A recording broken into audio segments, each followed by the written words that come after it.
Freelancing কাদের জন্য এটা যদি আপনার বুঝতে হয় তাহলে শুরুতে বুঝতে হবে যে ফ্রিল্যান্সিং কী এবং আপনি কিভাবে একজন ফ্রিল্যান্সার হতে পারেন বা একজন ফ্রিল্যান্সার হতে হলে আপনার কী কী বিষয়ে খেয়াল রাখতে হবে। আর সেই সব নিয়ে আমার চ্যানেলে অনেক ভিডিও আছে, যদি আপনাদের সময় হয় তাহলে দেখতে পারেন। আর সেই সব ভিডিও দেখে আপনার ভিতরে একটা ধারণা হয়ে যাবে যে আসলে ফ্রিল্যান্সিংটা কীভাবে কাজ করে। আমি যদি শর্টে বলি তাহলে বলবো যে ফ্রিল্যান্সিং হলো এমন একটা মুক্ত পেশা যেটা আপনি কন্ট্রাক্ট টু কন্ট্রাক্ট যে কোনো জায়গায় বসে যে কোনো ক্লায়েন্টের কাজ করতে পারবেন এবং যখন আপনার ইচ্ছা হবে তখনই আপনি বিভিন্ন ধরনের ক্লায়েন্টের কাছ থেকে কাজ নিতে পারবেন বা কাজ করতে পারবেন।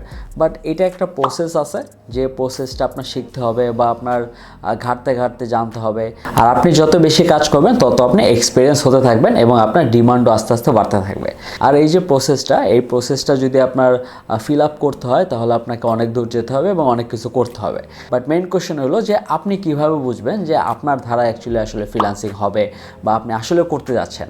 কারণ অনেক সময় দেখবেন যে অনেকেই কিন্তু জব করতে যায়, দেন তার ভিতরে একটা ফিল আসে যে আমার আসলে জব ভালো লাগতেছে না, বাট আমার একটা বাইন্ডিংস লাগতেছে। বাট আপনার প্রতিদিন সকালে উঠেন এবং আপনি বিকালবেলা ফিরতেছেন বা অনেকে আবার নাইট ডিউটি করতেছে। সো জব করতে করতে আপনার হয়তো বা রিয়েলাইজ হবে যে আমার এখন জব ভালো লাগতেছে না, আমি অন্য কিছু করবো, লাইক আমি বিজনেস করতে পারি। অথবা আপনার ভিতরে এমন একটা আসতে পারে যে আমি এখন ফ্রিল্যান্সিং করব। সো এইসব ভেবে হয়তো বা আপনার ভিতরে আসতে পারে যে আমি ফ্রিল্যান্সিং করব এবং এটা খুব একটা কুল জিনিস, কারণ আপনি ঘরে বসে কাজ করতেছেন। ফ্রিল্যান্সিং আপনার জন্য সুইটেবল হবে কিনা বা এটা আপনার জন্য ফিট কিনা এটা জানার জন্য অনেক বিষয় খেয়াল রাখতে হবে। আর তার মধ্যে অন্যতম হলো যে আপনার ভিতরে সেই ডেডিকেশন আছে কিনা যে নতুন কিছু শেখার প্রতি। আপনি যদি মনে করেন যে আমি যে কোনো একটা স্কিল শিখলাম এবং সেইটা দিয়ে আমি ফ্রিল্যান্সিং করব তাহলে আমার হয়ে যাবে, এটা আসলে মেইন না। আপনার খেয়াল রাখতে হবে যে আপনার স্কিলসের বাদে আপনার আরও অনেক কিছু শেখা লাগতে পারে, লাইক নিত্য নতুন জিনিস আপনার আপডেট হলো সেই বিষয়ে আপনার জ্ঞান অর্জন করতে হতে পারে বা সেই বিষয়ে আপনার রিসার্চ করে আপনার সেখান থেকে নলেজটা গ্যাদার করে আপনার সেটা কাজে লাগাতে হতে পারে। সো আপনার মাথায় রাখতে হবে যে আপনার যে কোনো সময় নিত্য নতুন কিছু একটা শেখা লাগতে পারে বা সেটা রিসার্চ করে বের করতে হতে পারে। আর সেকেন্ড যে জিনিসটা দরকার সেটা হলো যে কোনো একটা টপিকে আপনার ভালোভাবে স্কিলড হতে হবে।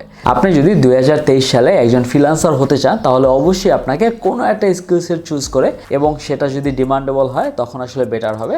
সো যে কোনো একটা স্কিল সেটে আপনার এক্সপার্ট হতে হবে। যদি আপনি এক্সপার্ট না হন তাহলে 2023 সালে আপনার ফ্রিল্যান্সিং শুরু করাটা অনেক টাফ হয়ে যাবে। আপনার যে কোনো একটা স্কিলে এক্সপার্ট হতে হবে। সো এটার জন্য আপনার 3 মাস 4 মাস বা 6 মাসের মতো সময় লাগতে পারে এবং সেটা আপনাকে দিতে হবে শুধুমাত্র আপনার স্কিল সেটের উপরে। আর একটা মেন ব্যাপার হলো যদি আপনার ফ্রিল্যান্সিং করতে হয় তাহলে অবশ্যই আপনাকে বেসিক ইংলিশটা জানতে হবে। সো আপনার ভিতরে যদি বেসিক ইংলিশটা ভালো থাকে বা আপনার ইংলিশ নলেজটা যদি ভালো থাকে তাহলে তো একটা প্লাস পয়েন্ট যে আপনি ফ্রিল্যান্সিং আসতে পারবেন এবং সেক্ষেত্রে সফল হওয়ার চান্স বেশি যদি আপনার ইংলিশটা ভালো থাকে। আর যদি ভালো না থাকে তাহলে এটা আপনার মাথায় রাখতে হবে যে আমার আসলে ইংলিশটা শিখতে হবে। লাইক সেটা যদি আমি প্রতিদিন 30 মিনিট করে সময় দিই তাহলে আমাকে ওই সময়টুকু দিতে হবে যেন আমি ইংরেজিটা জানতে পারি। যদি আমার ইংলিশটা ভালো না হয় তাহলে কিন্তু আমার ফ্রিল্যান্সিং সেক্টরে আমার সাকসেস হওয়াটা অনেক টাফ হয়ে যাবে যদি আমি মার্কেট প্লেসে কাজ করতে যাই। আমি যদি লোকাল মার্কেটে কাজ করি বা আমি কোনো জব করি তাহলে সেটার তেমন ম্যান্ডেটরি না। বাট আপনি যদি ইন্টারন্যাশনাল মার্কেট প্লেসে কাজ করেন তাহলে অবশ্যই কিন্তু আপনার ইংলিশটা জানতে হবে। সো ইংলিশ শেখার প্রতি যদি আপনার আগ্রহ থাকে তাহলে তো বেটার, যদি আগ্রহ না থাকে তাহলে আপনার একটু ভাবা উচিত যে আসলে আপনি ফ্রিল্যান্সিং সেক্টর আসবেন কিনা, সেই ক্ষেত্রে একটু চিন্তা করা উচিত।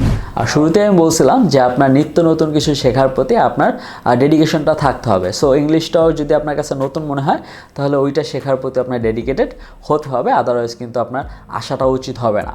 সো আপনার জন্য আসলে সুইটেবল হবে না ফ্রিল্যান্সিংটা। Last but not the least সেটা হলো আপনার কনফিডেন্স। ফ্রিল্যান্সিং সেক্টরে যদি আপনি সাকসেস হতে চান তাহলে অবশ্যই আপনার কনফিডেন্ট থাকতে হবে। আর কনফিডেন্ট কেন থাকতে হবে? কারণ অনেক সময় হয় এমন যে আপনার ক্লায়েন্টকে কনভিন্স করতে হবে এবং অনেকেই বিট করে আর তার মধ্যে আপনাকে সে কাজটা দিবে। সো সেটা আপনাকে কিভাবে দিবে? হয়তো বা ইন্টারভিউর মাধ্যমেই দিবে বা আপনার সাথে কথা বলে যদি তার ভালো লাগে বা যদি আপনাকে এনাফ কনফিডেন্ট মনে হয় যে আপনি এই কাজের প্রতি কনফিডেন্ট তাহলে আপনাকে কাজ দেবে। আর আপনার নিজের প্রতিও কনফিডেন্ট থাকা লাগবে যে আপনি এই কাজটা পারবেন এবং সেটা সম্পূর্ণ করে দিতে পারবেন। আর ফ্রিল্যান্সিং করার সময় এমন অনেক সময় হয়ে থাকে যে আপনার আসলে আপস অ্যান্ড ডাউনস, আপনার ইনকামটা কমে যেতে পারে এবং ইনকামটা বাড়তে পারে।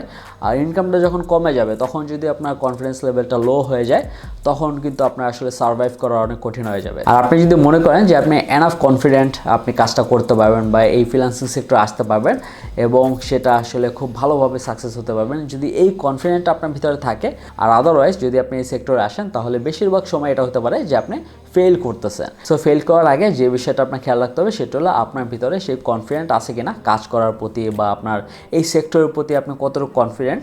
সো সেইটা আপনি ভেবে তারপর আপনি ফ্রিল্যান্সিং করতে আসবেন। আর আপনি যদি মনে করেন যে ফ্রিল্যান্সিং সেক্টরে আসলে আমার এইসব ব্যাপারগুলো তেমন ম্যাটার করবে না এবং আমি এনাফ কনফিডেন্ট যে আমি ফ্রিল্যান্সিং করতে পারবো বা আমাকে দিয়ে হবে, তাহলে বলবো যে আপনার আসলে ফ্রিল্যান্সিং করা উচিত হবে। যদি আপনার সেটা প্যাশনভাবে কাজ করে বা আপনার ভালো লাগা থেকে কাজ করে, যেভাবেই কাজ করুক না কেন আপনি আসলে ফ্রিল্যান্সিং করতে পারবেন। সো দেন আপনি ডিসাইড করতে পারবেন যে আপনি ফ্রিল্যান্সিং করবেন নাকি জব করবেন নাকি বিজনেস করবেন। সো এই ছিল আজকের ভিডিও। যদি ভিডিওটা ভালো লাগে থাকে অবশ্যই এটা লাইক দেবেন এবং কমেন্ট করে জানাবেন। আর যারা এখনও সাবস্ক্রাইব করেন সাবস্ক্রাইব করে বেল আইকনে প্রেস করে রাখবেন। Thank you so much. আল্লাহ হাফেজ।